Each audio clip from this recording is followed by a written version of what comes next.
Suppose मेरे प्यारे भाई M1 आदमी D1 दिनों तक काम करते हैं, D1 दिनों तक हर दिन H1 घंटे काम करते हैं, H1 घंटे, और उनकी एफिशिएंसी E1 है, E1, और काम होता है मेरे प्यारे भाई W1 यूनिट काम करते हैं, W1 वर्क करते हैं, तो बराबर होना चाहिए। सपोज में ध्यान से सुनेगा मेरे प्यारे भाई कि M1 आदमी जो है वो D1 दिनों तक काम करते हैं, हर दिन H1 घंटे काम करते हैं, उनकी एफिशिएंसी E1 है और काम का W1 हिस्सा पूरा हुआ। वहीं आपको समझना है कि M2 आदमी, हमारे M2 आदमी वो D2 दिनों तक काम करते हैं, हर दिन H2 घंटे काम करते हैं, उनकी एफिशिएंसी E2 है, E2, और उन्होंने W2 काम किया, W2। तो दो अलग अलग केस है यहाँ पर आपके सामने दो अलग अलग केस। अभी तक हमने जितने भी सवाल करे उनमें सेम ही वर्क था, बस आप उस सेम वर्क को बराबर कर दे रहे थे, सेम वर्क को यहाँ बराबर कर दिया, सेम वर्क को बराबर कर दिया, सेम वर्क को बराबर कर दिया। लेकिन यहाँ दो अलग अलग केस हैं कि भाई M1 आदमी किसी काम को D1 दिन में करते हैं, H1 घंटे काम करते हैं हर दिन, E1 एफिशिएंसी का W1 काम हुआ। उसी काम को करने के लिए M2 आदमी लगते हैं D2 दिनों तक H2 एफिशिएंसी के साथ, H2 आवर्स पर डे काम करते हैं, और इस वर्क का W2 हिस्सा हुआ।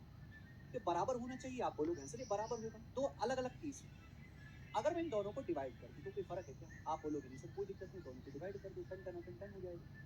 दोनों को डिवाइड कर देंगे तो बराबर क्या हो जाएगा? W1 बटे W2 बराबर W1 बटे W2। तो ये कंसेप्ट बन गया, समझा है? आप बोलोगे हाँ जी सर। इसको थोड़ा और सुविधा के साथ अगर मैं लिखने लगूं, थोड़ा और सुविधा के साथ, तो W1 इधर आ जाएगा, ये ऊपर आ जाएगा, यानी कि मैं इसे लिख सकता हूं M1 D1 H1 E1 बटे W1 बराबर M2 D2 H2 E2 बटे W2 लिख सकते हैं। आप बोलोगे सर तो यही कंसेप्ट बन गया मेरे पास, this is the concept Warring.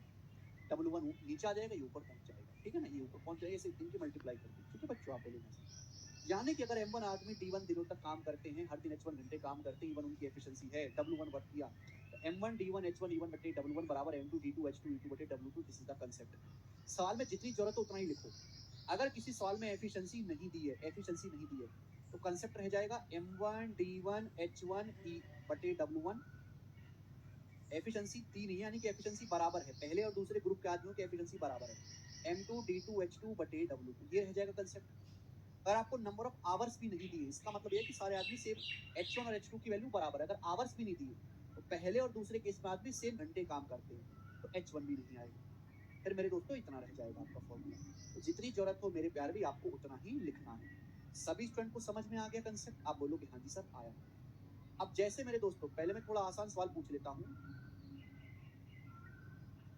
Question हमने स्किप करा है ना, 96 नंबर स्किप करा है, ये बताइएगा मेरे प्यारे।